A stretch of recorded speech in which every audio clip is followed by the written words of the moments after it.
a day which will live in infamy. December 7th, 1941 is the 81st anniversary of this fateful day that, as many say, plunged us into World War II. Was it that? Was it something else? Did we know? These are all the things that, as you go down the rabbit hole, you start questioning, you start wondering, and that's what we try to do here. And question, wonder, ask, question with boldness, as Thomas Jefferson says, even the existence of God himself. We're not here to question today the motives, the reasons that we were told we weren't going to get into war, and then we did get into war. Same thing in World War I. That's not the job today, right? There's many logical explanations. There's many conspiracies, but there's also many logical explanations as to the one thing I want to touch on, though, is the parallels to today, which are cutting off of trade routes, tariffs, things that are going on that force people to act and do things they normally wouldn't do. That's why this is so important. That's why this Pearl Harbor Day, remembering today, is so important, because we don't want those lives lost to be in vain. We want freedom to ring. We want freedom to spread around the globe. Humans are meant to be free. God gave us free will. So we want to make sure that those who died that day were not in vain. That's why we talk about this. That's why we remember this every single year. And again, these pictures, they're singed into your mind bank, your memory bank, and you just can't unsee them. And you can only imagine living, experiencing that day, which this article talks a little bit about this, about people that were there.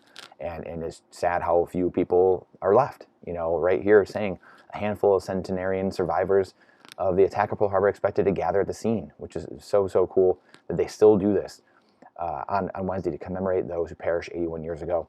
Part of the decline of those numbers obviously reflects the dwindling number of survivors as they age. The youngest active duty military personnel, which we know that there are people even younger helping out, but December 7th, 1941 was 17 years old at that time, making them 98 today. And many of those still alive are at least 100, obviously. About 2,400 servicemen were killed in that bombing, which launched the U.S. into World War II. USS Arizona lost 1,177 sailors and Marines alone, nearly half the death toll. And I was just watching a documentary on the Titanic, actually, and 1,500 people perished there. So similar numbers. Just one ship going down in Pearl Harbor was similar to the Titanic tragedy, and all the things that went wrong there. That's kind of the I hate to say irony, but that's kind of how life works a lot of times, right? I believe that there is a bigger plan for all of us, whether it's God or it's a higher being, knowing that, as Carl Sagan says, we're a little speck in this entire universe. Go watch Pale Blue Dot on YouTube. It's a couple-minute video. It's an incredible video. It really makes you realize, I wish every world leader could see that and realize that we are so tiny, just a speck of sand, a grain of sand on the beaches of the world. That's the importance of us. That's how small we are in this universe. And understanding that, having humility and removing ego and hubris to understand that we don't need to be at each other's throats. We can have sound money. We can have freedoms, liberties, property rights, and everyone in the world can have that. We don't need to be fighting each other, dividing each other. And so it's an incredible video. Go check out Carl Sagan's Pale Blue Dot. Just YouTube it.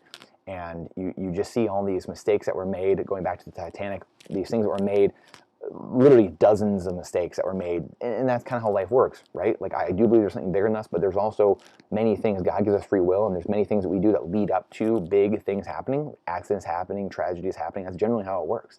That there are all these things that have to happen in a row. And again, I played hockey my entire life, and hockey's very similar. There's a lot of the same analogies of hockey as in life, and there has to be all these mistakes. I'm sure it's with other sports as well, but that's the sport that I played, where you go back and you see how a goal was scored. Well, it started, a lot of times at the other end of the ice. The goal was scored by your own net, but it starts at the other end of the ice, and this guy makes a mistake, and then that guy makes a mistake, and then that guy doesn't cover, and he makes a mistake here, and the goalie is off on his angle, and then boom, puck's in the net. It's the same kind of thing, right? So whether it was the steel in the iron, sides of the Titanic and the rivets there that were not a good combination with each other, and all the messages that were not sent, not received, and the California not taking messages, and just all these things that lead up to the Titanic sinking, the iceberg flow coming down way further south than they thought it was going to that year. All these things have to line up for that to happen. Same thing with with Pearl Harbor, obviously. You know, you can look back and say, wow, we did know this, or we did know that, or you know, wow, if we hadn't have done that, maybe this wouldn't have happened. And you know, so that's where we can take solace a little bit in the sense that, hey, there's not a lot of things we can control in life, but we can control a fair amount of things, actually, when we really look to it. You know, maybe at an individual level, you can't control everything in the world, but as a collective, actually, we can control a lot of things. And it starts with the individual. And that's what we talk about here all the time. Individual independence, liberty, and life, liberty, pursuit of happiness, but resilience, independence, and not being reliant on other people. And if everyone does that, just think, you know, if every person is independent and resilient, think of how little the ruling class, the governing bodies matter. You know, if every person is doing, you know, what's best for them, actually, and that you know, greed is good in that sense, where if you're doing what's right for you, then the rest of the market can then position itself accordingly, because everyone is continually making choices based on merit, what's best for themselves, and that actually creates a better collective, quite honestly. And I thought about this a lot over time, and it really is like, if I'm, for example, if I'm, you know, they say in an airplane, you know, put your mask on before helping others, right? So doing what's in your own best interest helps others, actually, because if you're gone, then you can't help others, right? So you have to help yourself first. Or, you know, if you're going to go and pay someone else too much and saying, oh, I just want to help this person because they're really in need, and I'm going to pay them double the salary because I think they need it. Well, how do you know that? You know, what gives you the knowledge and the ability, the know-how to know what's going on in someone else's life truly? And then, you know, say you're an employer and you just like, I'm going to pay arbitrarily double this person's salary, and maybe for whatever reason, and then the company goes under. You know, so like there's all these examples of, if you're not putting your own interest really you know, in front of putting your own mask on before trying to help others, you create this kind of chain reaction of bad incentives, of things popping, the bubble popping, where things were built on a house of cards. They were built on false truth, you know, false realities. So you have to do, and like I said, you know, coming back full circle, putting ourselves first, but really focusing on what we control, our daily habits, our daily rituals, our daily routines, getting better at 1%, 0.5%, 0.1% every single day. That adds up to doing better things.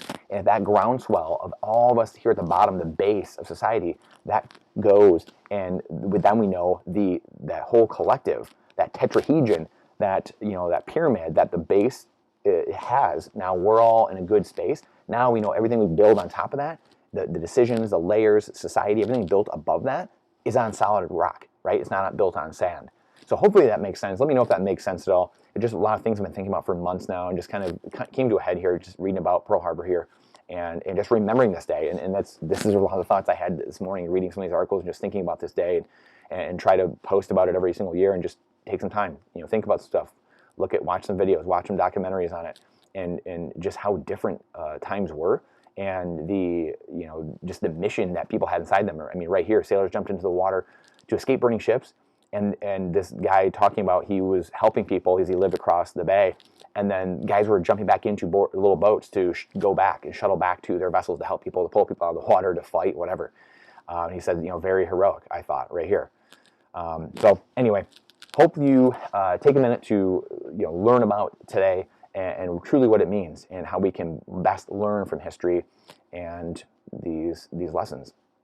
And it says also here, just thought it was very interesting, that 240,000 people in World War II are alive as of August, and some 230 die each day of the 16 million who served in World War II. So anyway, you know, it's weird saying Happy Pearl Harbor Day, but you know, I hope you have a wonderful Pearl Harbor Remembrance Day, and hopefully, you know, whatever you get out of it, and let me know your thoughts on my thoughts on just building a different society, on the lessons we've learned from the past, from accidents, from tragedies. Let me know your thoughts below. I'd love to hear kind of how you think about it, and if what I'm saying makes sense at all. So appreciate your time and energy. It's the most important thing we have, and I'll see you in the next one.